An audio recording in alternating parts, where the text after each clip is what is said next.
बिस्मिल्लाहिर्रहमानिर्रहीम। Programme the reporter में साबिर शाकिर और चौधरी गुलाम हुसैन साहब की तरफ से अस्सलाम वालेकुम। नाज़रीन, आज हमारे साथ चौधरी साहब बराह रास्त लंदन से मौजूद हैं, क्योंकि वो ज़रा गए हुए हैं अपनी मसरूफ़ियात, निजी मसरूफ़ियात लंदन में कुछ दिन क़याम करेंगे, तो वहीं से वो हमें प्रोग्राम में हमारे साथ हुआ करेंगे। तो आज के प्रोग्राम में भी चौधरी साहब सबसे पहले तो बताएं लंदन की सूरत हाल क्या है, क्योंकि सारी पॉलिटिक्स तो वहाँ पे है। बस इसीलिए आया तो मैं अब ये वो मेरे अजीज मेरे जब वहीद शाह अल्लाह उनको मकसद करे, तो मेरे बेटे को फादर इन लॉ थे जी, तो उनकी ताज़ियत के लिए आया था। तो लेकिन जब जाहिर बंदा आता है तो फिर काम तो करना ही होता है। जी हाँ तो यहाँ मैं डेवलपमेंट देख रहा हूँ जी, लेकिन ये डेवलपमेंट तो पूरी दुनिया में फैली हुई है ना, कि लूट मार का एक बाजार गर्म है। एक तरफ वो लोग हैं, दूसरी तरफ वो हर एक को रिडिक्यूल और स्कैंडलाइज करने में मशगूल है, और इनके गले में कोई रस्सा नहीं डाल रहा।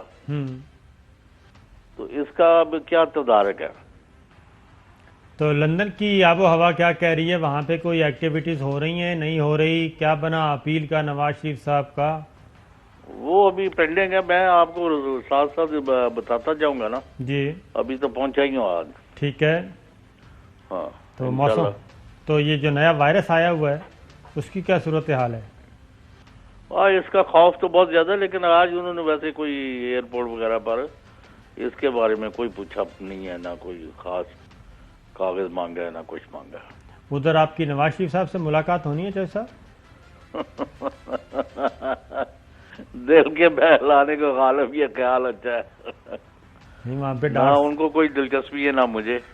डार साहब भी हैं, नवाज शरीफ साहब हैं, उधर अपार्टमेंट्स भी वही हैं जिनके बारे में आप... नहीं, मैं मिलूंगा काफी अगर मौका मिला लोगों को जी, लेकिन नवाज शरीफ साहब मेरे उनमें शामिल नहीं है जिनसे मैंने मिलना है। सही, ना उनको मुझसे मिलकर कोई खास कुछ ही होनी है। बिल्कुल ठीक है। माजी में हमारा बड़ा ताल्लुक रहा है, लेकिन जी, सही, इनफ इज इनफ। बिल्कुल ठीक है। तो इस वक्त इस्लामाबाद में तो जैसा पाकिस्तान में एक ही चीज़ चल रही है, और वो है ऑडियो वीडियो स्कैंडल। और हर रोज़ कोई ना कोई ऑडियो आ जाती है और कोई ना कोई वीडियो आ जाती है। और इस सिलसिले में जो सूरत हाल है वो ये है कि पहले, सबसे पहले एक ऑडियो आई जी, पहले वो मैं सुनवाता हूँ कि सबसे पहले कौन सी ऑडियो आई, ज़रा उसको सुनिएगा। मरियम नवाज साहिबा ने एक ऑडियो लीक की और मुबैना तौर पे वो थी साकिब निसार साहब की, ज़रा सुनाइएगा जी। Let me be little blunt about it. Let me be little blunt about it. Unfortunately, हमारे पास इस मियां साहब सजा देनी है, सजा देते बिल्कुल जायज है। मैंने अपने दोस्तों से कहा बिल्कुल जायज है। मैंने अपने दोस्तों से कहा कि जी इसमें कुछ किया जाए, कि जी इसमें कुछ किया जाए, और मेरे दोस्तों ने उससे इत्तेफाक ले लिया। और मेरे दोस्तों ने उससे इत्तेफाक किया। इंडिपेंडेंस ऑफ जुडिशरी भी नहीं रहेगी। इंडिपेंडेंस ऑफ जुडिशरी भी नहीं रहेगी। तो ये आई, उसके बाद शिकवा जवाब शिकवा या गज़ल जवाबियाँ गज़ल आई, जवाबियाँ गज़ल आई, तो वो आई मरियम सफदर साहिबा की, वो सुनाइएगा जी ज़रा। समा को बहुत मौका दिए, लेकिन समा जो है वो जो ये इनका एंकर है नदीम मलिक साहब, और जिस तरह की समा की न्यूज़ है, अब हमारा और पैट नहीं चल सकता समा के साथ। तो आज से समा के एड्स बिल्कुल बंद है, ठीक है? 24 चैनल को, समा को, 92 को, और क्या नाम है इसका, ARY को कोई ऐड नहीं जाएगा बिल्कुल। तो ये आपने सुना जी, ये हो गया। यहाँ पे मुझे लगता है कि हिसाब बराबर हो गया था एक एक स्कोर के साथ। लेकिन इसी दौरान हमें ज्वाइन किया जी वज़ीर ममलकत बराए इत्तलात व नशरियात पाकिस्तान तहरीक इंसाफ के नौजवान रहनुमा हैं जी, फ़ारूक हबीब साहब। तो welcome sir. Thank you. Choice साहब, आपको भी बता दूं कि फ़ारूक हबीब साहब आ गए हैं, इनसे भी ज़रा पूछना है जी, ये मुकाबला चल रहा है ऑडियो वीडियो, पहले एक पार्टी लाती है फिर दूसरी पार्टी लेके आती है, क्या चल रहा है? देखें, ये तो जो बोया है वही काट रहे हैं ना। ऑडियो वीडियोस का जो है वो सीज़न इन्होंने लगाया है तो वो आना शुरू हो गई हैं, अब उसमें इनकी भी है। और इसमें तो उन्होंने तस्लीम कर लिया कि जो मैं इश्तिहारात को रोकने का हुक्मनामा जारी कर रही थी, तो हमें ये लग रहा था कि पिछले 5 साल मुल्क के अंदर जो है वो बादशाहत का निज़ाम कायम था, जिसमें बादशाह सलामत की जो साहिबजादी हैं वो भी बादशाह की पावर इस्तेमाल कर रही थी और मीडिया का गला दबा रही थी, इश्तिहारात पे पाबंदी लगा रही थी। उस वक्त शायद आज़ादी सहाफ़त जो है वो ज़रूरी नहीं था। आजकल जो है वो उनको आज़ादी सहाफ़त का काफ़ी बुखार चढ़ा हुआ है और अब बड़े बड़े सेमिनारों में आपको जाते नज़र आते हैं, क्योंकि इनका एजेंडा टो नहीं किया जा रहा था। और उसी के साथ आप देखेंगे कल एक और गुज़िश्ता रात एक और ऑडियो आ गई जिसमें एक डिक्टेटराना उसकी तरफ भी आते हैं, डिक्टेटराना लहजा इस्तेमाल किया गया ना, उसकी तरफ भी आते हैं। पहले तो मैं ज़रा आपसे पूछा था, ये मुकाबले पे चलेगा काम एक उधर से आएगी, एक किधर से आएगी मुकाबला। देखें ये तो अगर कोई ऐसी चीज़ें हैं जो उन्होंने की हुई हैं तो वो तो फिर सामने आएंगी। उसकी रीज़न है जब एक एक बराबर हो गया ना, तो उसके बाद कैप्टन सफदर साहब ने एक बात की, ज़रा वो सुनाइएगा। इसके बाद एक सिनेमा स्कोप फिल्म आएगी, उसका मतलब है कि फुल स्क्रीन पे मजा आए देखने वालों को। वो फिल्म आने वाली है, बड़े बड़े लोगों की फिल्में भी आएंगी। कोई स्विमिंग पूल में गिरा हुआ है, कोई स्विमिंग पूल से बाहर है, कोई वॉशरूम में गिरा हुआ है, कोई किधर गुमा हुआ है। फिल्म का डायरेक्टर एक मजलूम पाकिस्तानी है। तो ये आ गई कैप्टन सफदर साहब ने, अभी उन्होंने ट्रेलर दिया था कि भाई अभी ये चीज़ें आने वाली हैं, लेकिन वो तो अभी सोच ही रहे थे कि मरियम सफदर साहबा की दूसरी आ गई, वो सुनाएंगी। जियो से खुद बात की तो उस तरह से नहीं हो रहा था, फिर मैंने मीर शकील साहब से पर्सनली बात की। मैंने कहा ये ज्यादती है, आप दोनों तरफ के फैक्ट्स दिखा रहे हैं, आपको ये बताना चाहिए कि इमरान खान ने बगैर तस्दीक के झूठ बोला, उसके बाद उसी झूठ को इमरान खान ने ना सिर्फ दोहराया बल्कि उसमें 10 बातें अपने पास से ऐड कर ली। तो मैंने कहा ये आपको करना पड़ेगा, तो उसने किया। जनाब देखें, बात यह है कि सहाफत का तो तकाजा है कि आप जो है वो दोनों साइडों का व्यूज सुनाते हैं, लेकिन मरियम साहिबा को वो पसंद नहीं आ रहा था क्योंकि वो एक ग्रुप को नवाज रही थी और वो ग्रुप अगर दोनों साइड के हकाइक दिखाए तो उन्होंने बिल्कुल जो है वो ऐसे बात की जिस तरह एक मालिक जो है वो अपने मुलाजिम से बात कर रहा होता है कि तुम मेरे तनख्वाहदार मुलाजिम हो और तुम्हारी ये जुर्रत कैसे हुई कि तुम जो है वो जो मैं कह रहा हूँ वो नहीं कर रहे। और वो उन्होंने कहा, फिर उन्होंने बात मानी, उन्होंने बात तस्लीम की, क्योंकि अदरवाइज उनके लिए भी शाही फरमान आ जाता कि इनके इश्तिहार भी जो है वो बंद कर दो। तो उन्होंने इश्तिहारात को बचाने के लिए बातें भी उनकी तस्लीम की। फिर वन साइडेड जो फिल्म चलती रही है वो भी आपके सामने है। बुनियादी तौर के ऊपर तो आप देखें ना कि डिस्पैरिटी है जो नज़र आती है, खुल के नज़र आती है।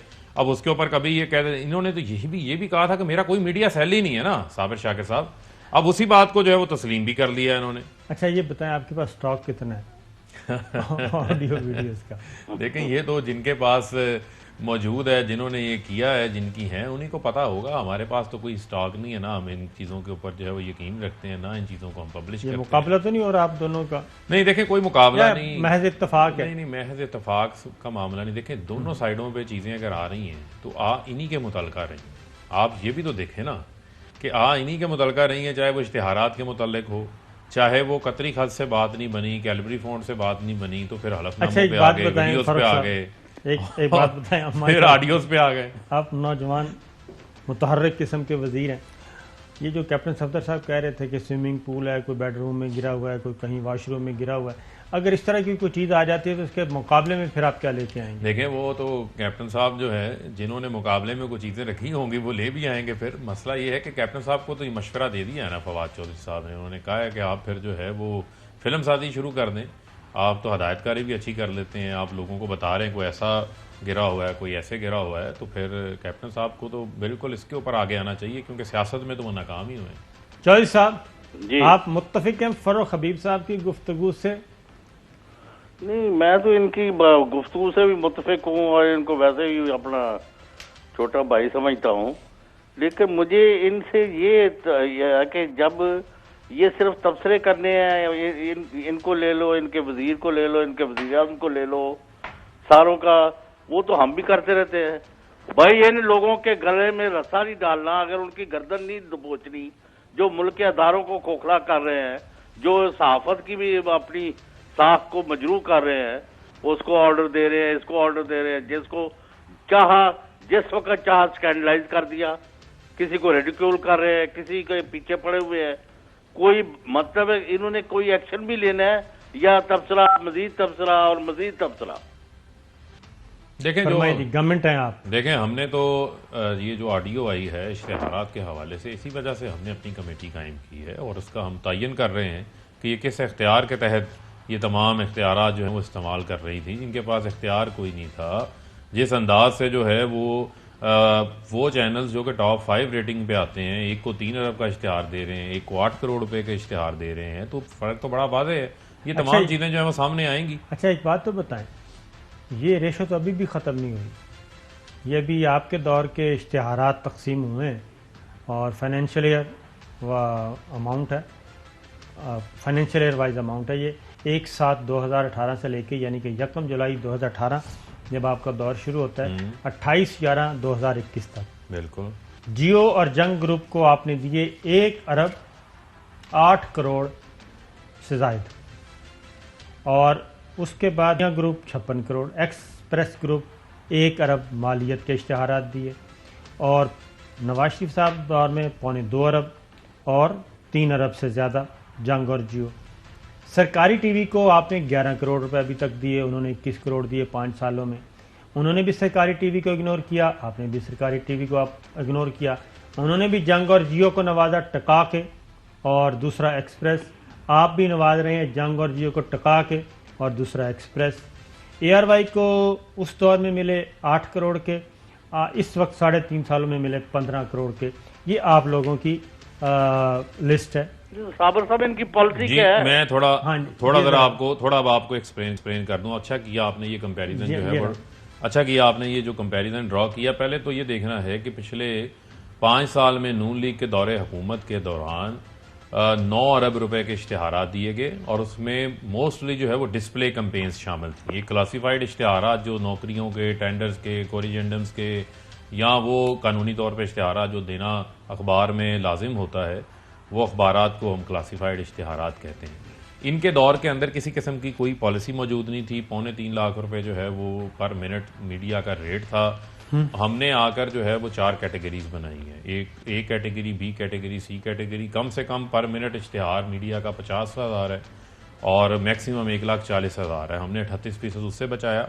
जो आप कंपैरिजन ड्रा कर रहे हैं वो कंपैरिजन है। मैं तो ये बता रहा हूँ कि मुस्लिम लीग नवाज आपने कंपैरिजन ड्रॉ किया, मैं आपको एक्सप्लेन करता हूं। बाकी पता नहीं किसी चीज पे बाकी सुन लें, बाकी पता नहीं किस चीज पे इत्तेफाक है या नहीं आपका, लेकिन इस बात पे इत्तेफाक है मुस्लिम लीग नवाज का और PTI फर्क है, देखने का फर्क है ना। आप उसको और नजर से देख रहे हैं। बुनियादी तौर के ऊपर जब ग्रुप की बात होती है तो उसमें उसका इलेक्ट्रॉनिक टीवी चैनल भी आ जाता है और अखबारात भी आ जाते हैं।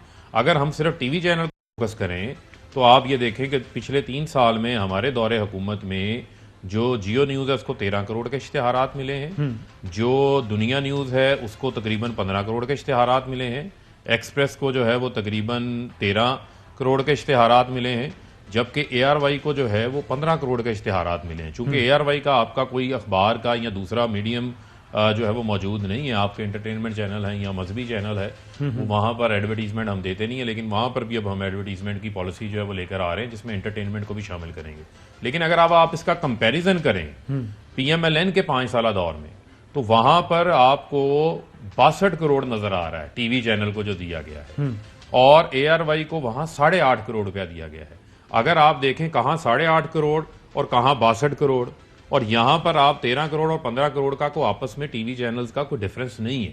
ये मिनट्स में या स्पॉट्स में, किसी को स्पॉट्स आप ज़्यादा देते हैं जहाँ उसकी कोई रेटिंग होती है उसका फ़र्क होता है, ये 2-2.5 करोड़ का कोई फ़र्क नहीं है। लेकिन जहाँ पर 50-50 करोड़ का 55-55 करोड़ का फ़र्क हो तो वहाँ फिर पसंद नापसंद जो है वो आ जाती है। तो हमारे दौर में हमने डिस्पैरिटी को ख़त्म किया। वो मीडिया चैनल जो कि वन साइडेड भी जिन्होंने काम किया, हमने उनके साथ भी जो है वो कोई डिस्पैरिटी नहीं की, उनके साथ भी हमने वो पॉलिसी वही रखी है जो A कैटेगरी के चैनल्स में फॉल करते हैं। जंग और न्यूज़ को आपने दिया है 95 करोड़ का, 95 करोड़ कितना? 95 करोड़ अखबार जंग और न्यूज़ को। तो ये फरूख साहब, ये क्राइटेरिया क्या है जंग और न्यूज़? आपने कभी देखा कि ABC में जाके एक्चुअल छपता कितना? देखें, बुनियादी तौर के ऊपर आपकी बात बिल्कुल ठीक है। कैसे ठीक है? क्योंकि ये तो डिबेट जो है वो एक हमारी भी बड़ी इंपॉर्टेंट है, जिसको अब हम देख रहे हैं कि ये सेंटीमीटर्स की बुनियाद के ऊपर या आप सर्कुलेशन की बुनियाद के ऊपर जो है वो कहते हैं इश्तिहारात तकसीम हो। लेकिन जब कमर्शियल एड्स लेते हैं, कमर्शियल एंटिटीज से लेते हैं, मल्टीनेशनल्स से लेते हैं, तो वहाँ उनका ये मैकेनिज्म मौजूद नहीं है। ये मैकेनिज्म जो है वो सिर्फ सरकारी इश्तिहारात से ही जो है वो मुंसलिक कर दिया जाता है। तो उसको भी हम रिव्यू कर रहे हैं और उसमें हम चाहते हैं कि हम आपकी मीडिया के ताउन के साथ यहाँ भी जो है वो बेहतरी लेकर आएँ। और दो चीज़ें इंपॉर्टेंट है बड़ी, फिर मैं आपको कहूँगा हमारे दौर के अंदर जो डिस्प्ले कैंपेन्स हैं जिसमें इमरान खान की बड़ी बड़ी तस्वीरें जो हैं वो लगी हों, वो बहुत ना होने के बराबर चलाई गई हैं। इसमें मोस्टली क्लासिफाइड एड्स जो कि मुतलका वापडा का महकमा है, कोई दूसरे महकमे हैं जो उनके एड्स चाह रहे हैं। लेकिन पीएमएलएन के दौर में डिस्प्ले कैंपेन्स होती थी जहां आप देखते थे बड़ी बड़ी नवाज शरीफ की तस्वीरें लगा करते थे। इधर उधर की बात न कर, तो ये बता के काफिला क्यों लूटा। बात सिर्फ ये है कि आप किस पॉलिसी और किस प्लान के तहत काम कर रहे हैं।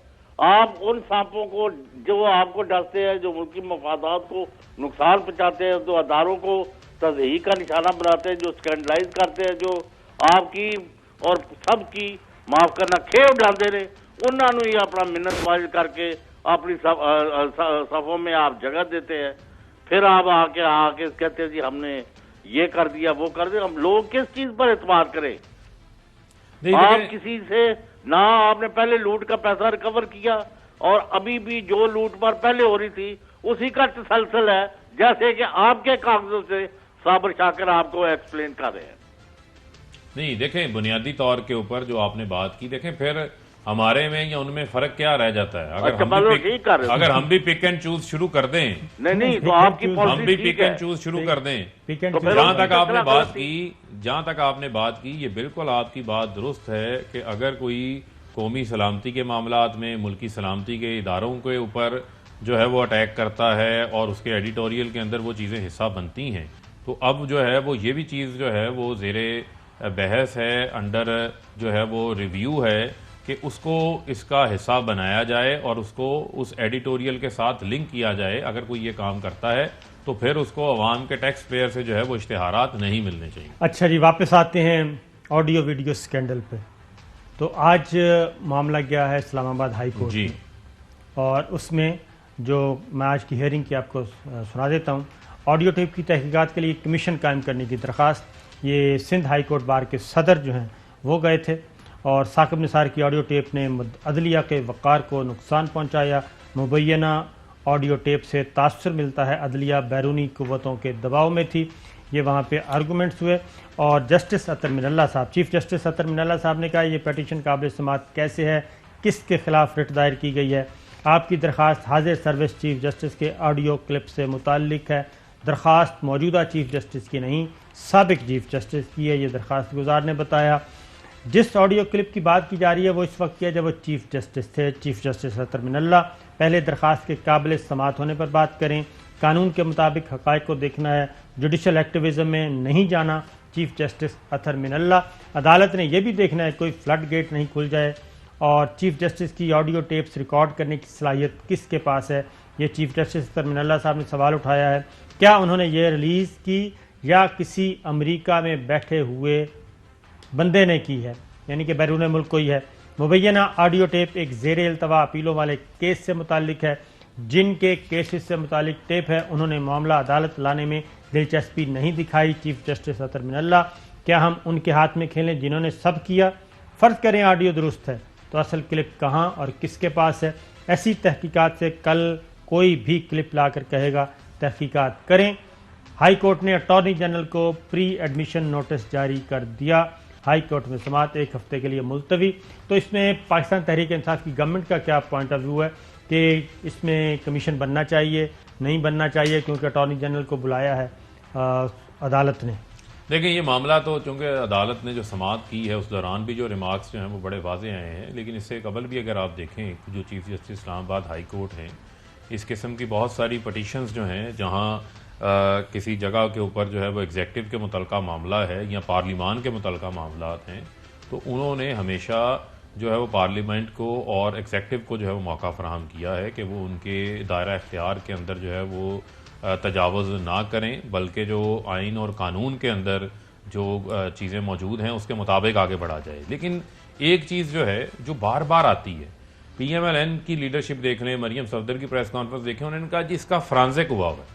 अब साबिर शाकिर साहब इतना जोर दे दें कि जब ये बात करते हैं कि इसका फ्रांसिक हुआ हुआ है, मैं बाज़ औक़ात जो है शक में पड़ जाता हूँ कि लगता है इसके पैसे भी इन्होंने अदा किए हैं और वो फर्म भी इन्होंने सेलेक्ट की है। अब इतना अगर इनको कॉन्फिडेंस है तो इसको कोर्ट ऑफ लॉ में क्यों नहीं लेके जाते, इसको किसी रिकॉर्ड का हिस्सा क्यों नहीं बनाते। आज मुझे जो बताएं, राना शमीम का हलफनामा भी आज तक जो है वो रिकॉर्ड का हिस्सा नहीं बना। 16 इल्तवाएं मरियम सफदर ले चुकी हैं, 3.25 साल से उनकी रिट पटिशन चल रही है अपने ऊपर हुई सजा के खिलाफ। और ये मैंने पहला मुजरम देखा है कि जो ये बात कहे कि मुझे सजा हुई है और मैं हायर कोर्ट में गया हूं लेकिन मेरे खिलाफ जो है ना केस का फैसला ना करें, इसको इल्तवा करते रहें। ये उसी सूरत होता है जब आपने जुर्म किया हो। अगर आपने जुर्म ना किया हो तो आप कहते हैं रोजाना की बुनियाद पे केस को चलाओ, ये मेरे फैक्ट्स हैं, ये मेरे हकायक हैं, इनको देखें, ये सबूत है, मुझे सजा गलत हुई है, लिहाजा मेरी सजा को जो है वो खत्म किया जाए। लेकिन मरियम सफदर की जानिब से इल्तवाएं हैं। तो इसमें फिर ये जो आई है कमीशन बनाया जाए, तो कमीशन को गवर्नमेंट को सपोर्ट करेगी या करना चाहिए? देखें बुनियादी तौर उसकी वजह मैं बता देता हूँ कि क्योंकि ये जो कुछ फॉरेंसिक बाहर हुआ है उसको रिपोर्ट पाकिस्तान की अदालतों ने नहीं माननी, क्योंकि पाकिस्तान का जो कानून है वो ये है कि जब ये मटेरियल सबमिट करवाएंगे, मटेरियल ओरिजिनल हालत में सबमिट करवाएंगे, तब अदालत जो है वो भेजेगी किसी फॉरेंसिक लैब को और वो फॉरेंसिक लैब फिर अपना रिपोर्ट सबमिट करेगी, वहाँ से सिलसिला शुरू होगा। इसमें बड़ा वाज़ेह है कि जस्टिस आसिफ अली सईद कोसा साहब ने एक वीडियो की एडमिसिबिलिटी के हवाले से और उसको बतौर सबूत के तौर के ऊपर पेश करने के हवाले से एक उन्होंने पूरा जो है वो फैसला लिखा हुआ है। जी हाँ, कि उस वीडियो की क्या हालत होनी चाहिए, उसका ओरिजिनल जो जनरेटर है वो मौजूद होना चाहिए और जो जो चीज़ें हैं वो उसको उस मेयार को जो है वो पूरा करते हो तो उसको बतौर एविडेंस के तौर के ऊपर परखा जा सकता है, उसको जो है वो रिकॉर्ड का हिस्सा बनाया जा सकता है। अब बुनियादी सवाल ये है कि आया ये वो ऑडियो उन तमाम चीज़ों को पूरा करती है या नहीं करती। और मुझे लगता है कि इस बार जो है वो कोई सियाने वकील हैं इनके जो इनको ये मशवरा नहीं दे रहे ऐसा करने का, क्योंकि पहले इन्होंने कतरी खत भी करवाया था, सारा मटेरियल कैलिबरी फंड भी जमा करवाया था, ये सारा मटेरियल वो अपने पास रख रहे हैं और ये मटेरियल वो उस वक्त इस्तेमाल करेंगे जब हालात उनके हक में साजगार होंगे। कोई मसीहा आ जाएंगे एक दो जगहों पे अच्छे उस वक्त इस्तेमाल करेंगे, जैसे बिल्कुल उसी तरीके से जैसे SGS कोटकना केस में हुआ था मोहतरमा बेनज़ीर भुट्टो अजहरदारी साहब के मामले में। वो ऑडियो टेप्स उस वक्त लेके आए थे जब नवाज शरीफ साहब गवर्नमेंट में नहीं थे और उससे उनको रिलीफ भी मिला था। चौधरी साहब जी, आप भी इसी बातों पे इत्तेफाक करते हैं या कुछ मुख्तलिफ है मामला? नहीं, मैं तो उनका ये जो वो जो कह रही है ना अदालतें भी कोई लेके नहीं आया और हम भी इसको डिस्कस कर रहे हैं, उनका मकसद किसी अदालत में और किसी अदालती उसके मेयार के मुताबिक इनके जो ये दावे हैं और ये ऑडियो जो जाली हैं ये किसी के अदालती कसौटी पर नहीं पूरे कर सकते। इनका मकसद है अदारों की तज़हीक, तजलील और उनको स्कैंडलाइज करना और ऐसी फाड़ो फाड़ो और मारो मारो का माहौल पैदा करके, जिस तरह वो कोटकना का जैसे आपने राइटली पॉइंट आउट किया कि जो मलिक क़य्यूम और सैफुर्रहमान मलिक क़य्यूम और शहबाज शरीफ की जो एक्चुअल थी रिकॉर्डिंग्स, उनकी बुनियाद पर वो केसेस रिमांड हो गए और आज तक रिमांड शुदा केस जो है वो चले नहीं है। यहाँ भी मैं देखता हूँ स्लोली ग्रेजुअली कभी चेयरमैन नैब को, कभी नैब अदारे को, नैब लॉज को, नैब की अदालतों को, कभी हुकूमत को, कभी किसी को, कभी यानी रियासती अदारों को, फौज को, ISI को, उनके ऊपर हमले करते हैं ये और फिर उससे सियासी माइलेज लेने की कोशिश। ये है black mailing tactics. Black mailing है वो जी, मैं फिर मेरे पास वो वीडियो है, मेरा काम मनो साबर शाकिर साहब, नहीं तो मैं वो चला देंगा। This is the attitude which is always followed by any black Mailer. ये कौन सा सियासत है? और अगर इनके पास कोई जेन्युइनली कोई वीडियो, कोई ऑडियो, कोई एविडेंस है तो इनको पहली फुर्सत में जाके अदालत में देना चाहिए। उधर का ये रुख नहीं करते। उधर जैसे कि फर्क हबीब भी कह रहे हैं कि ये एक महीने 2 महीने की तारीखें आगे ले रही हैं कि किसी और सिचुएशन का इंतजार कर रहे हैं कि कोई और फाइज हो जाए। मैं आगे नहीं जाना चाहता। हाँ, बिल्कुल ठीक है जी, वो जब होता है देखेंगे। फिलहाल एक ब्रेक पे जाते हैं। ब्रेक के बाद मैंने भी आपको एक नसीहत करनी है। आप चूँकि लंदन में हैं तो आपने भी एहतियात करना है वहाँ पे। एक ब्रेक लेते हैं। वेलकम बैक नाज़रीन। बात हो रही है ऑडियो वीडियो स्कैंडल की, अखबारात के इश्तिहारात की, और किस तरीके से आज़ादी सहाफ़त का गला दबाया जाता है, लेकिन इसके बावजूद शोर ये मचाया जाता है।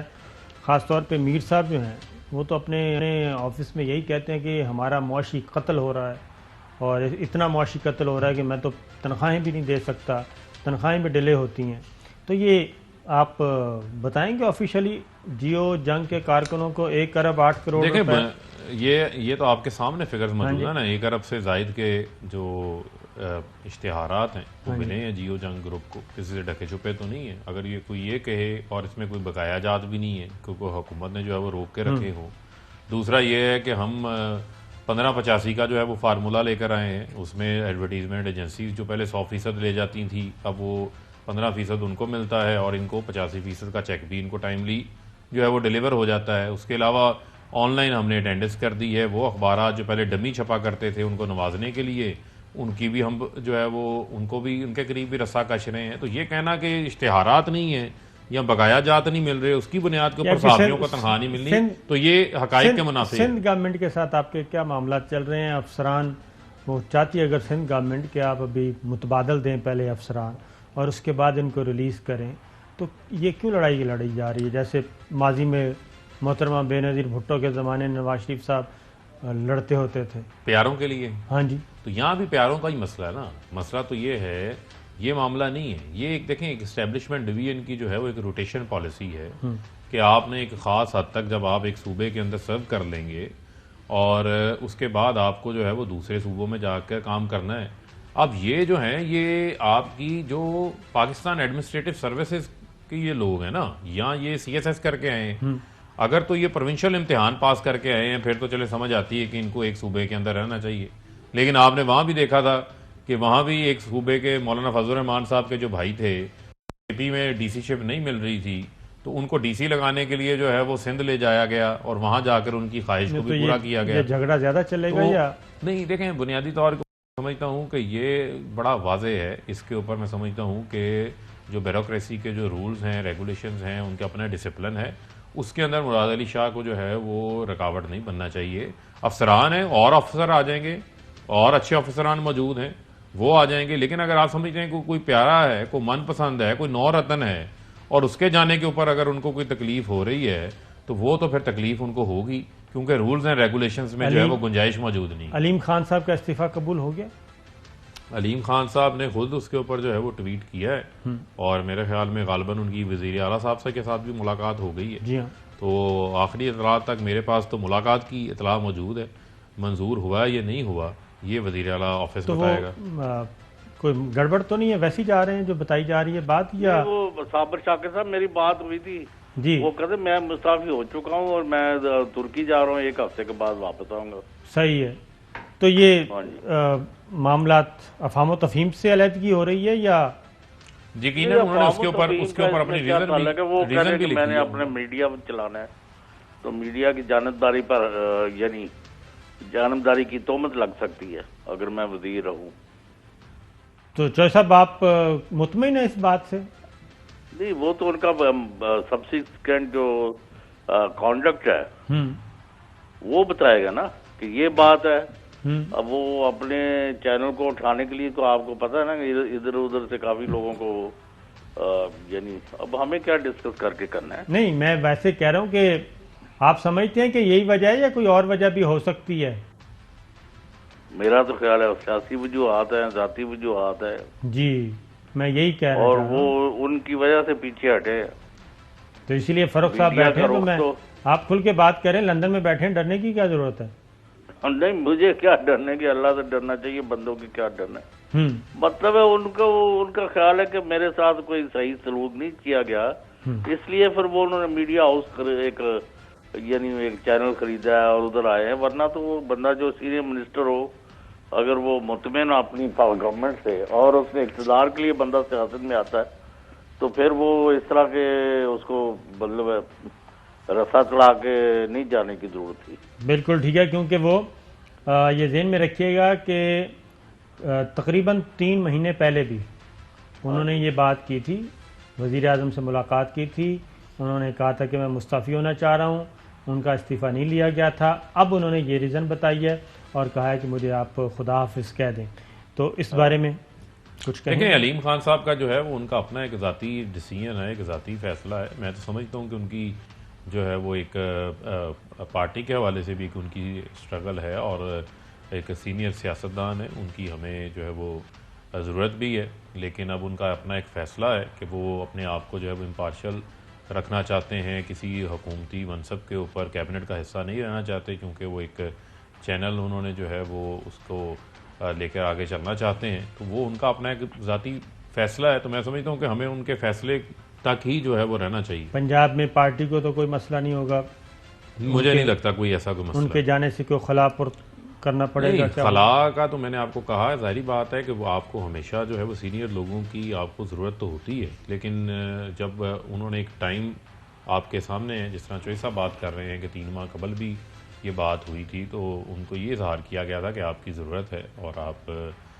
ये फैसला ना करें, लेकिन उन्होंने उसको डिले किया, आप उस नतीजे पे पहुंचे हैं। एक ब्रेक पे जाना है चोई साहब, वो ख़ास तौर पे सोशल मीडिया पे चल रही हैं कि ये जो स्विमिंग पूल की तस्वीरें हैं, छोटी छोटी वीडियो क्लिप्स हैं, बाथरूम का है या कोई कमरे का है, ये लंदन की हैं। तो आप भी चूँकि लंदन में हैं तो बहुत ज़्यादा एहतियात करना, एक तो ठंड बहुत है और बाकी आप पे भी काफ़ी कैमरे लगे हुए हैं, बहुत ज़्यादा एहतियात करना। एक ब्रेक लेते हैं, ब्रेक के बाद आते हैं। वेलकम बैक नाज़रीन। अब एक और जी ऑडियो वीडियो स्कैंडल, और वो लाहौर से 133 हल्का कौमी असम्बली का है, इलेक्शन हो रहे हैं, वहाँ पे बाकायदा तौर पे वोटों की खरीदारी हो रही है। ज़रा सुनाइएगा जी और दिखाइए भी। मैं कुरान पाक से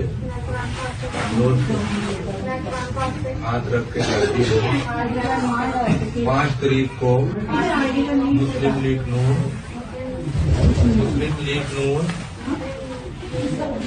शेर को वोट दूंगी। 2 जनवरी 2000।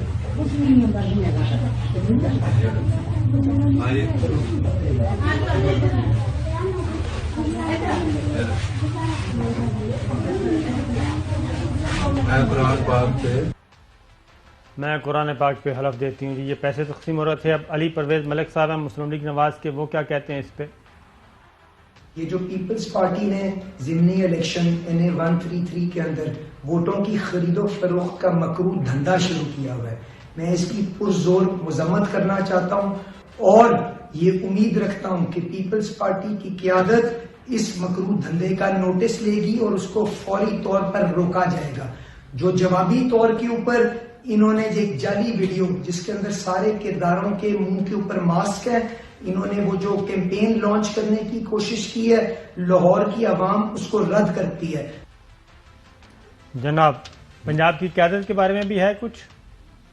हाँ जी, देखें, ये तो ओपन फैक्ट है ना, ये तो मंडियां लगाते हैं, हर इंतखाबात में लगाते हैं, हर इंतखाबात में जो है वो वोटों की खरीदो फरोख्त करते हैं, चाहे वो सेनेट के इलेक्शन हो, चाहे वो कौमी असम्बली के सूबाई असम्बली के इंतखाबात हों। अब मुझे ये बताएं, ये मास्क लगाना, अगर कोई कोविड SOPs है, कोविड SOPs भी तो है ना, मास्क आप भी लगाते हैं, हम भी लगाते हैं, जब हम किसी गैदरिंग में जाते हैं, पब्लिक अपीयरेंस के अंदर जाते हैं, मास्क का तो इस्तेमाल होता है।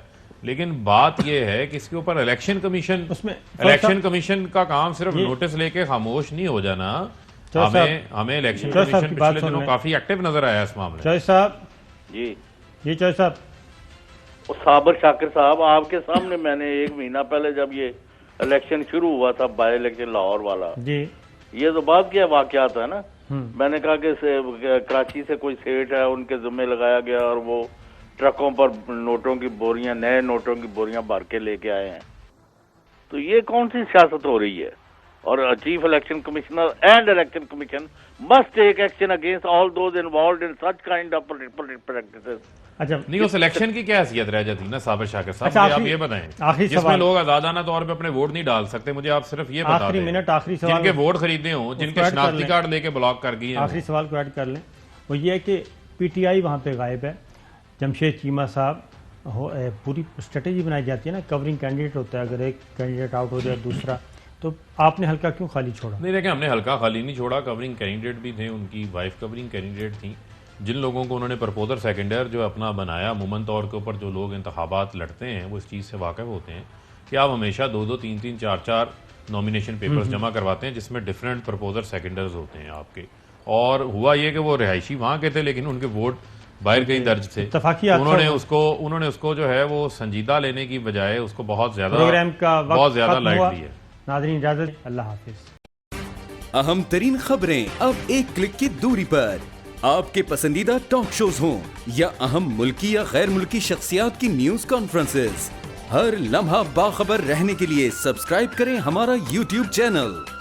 मौसम की सूरत हाल हो या खेल के मैदान से खबरें, अपने मोबाइल फोन से मुल्की और बैनुल-अक़वामी अहम खबरों तक रसाई के लिए डाउनलोड कीजिए मोबाइल ऐप। बावसूख ज़राए से मुसद्दिका खबरों, तज्ज़ियों और तबसरों से मुस्तफीद होने के लिए विजिट कीजिए पाकिस्तान की सबसे बड़ी न्यूज वेबसाइट www.arYnews.tv। इन सब के अलावा पाकिस्तान का सबसे बड़ा फेसबुक पेज हो, सबसे बड़ा न्यूज इंस्टाग्राम अकाउंट या फिर ट्विटर, ARY न्यूज पहुंचा रहा है खबरें सबसे पहले आप तक, ताकि आप रहें हर लम्हा बाखबर।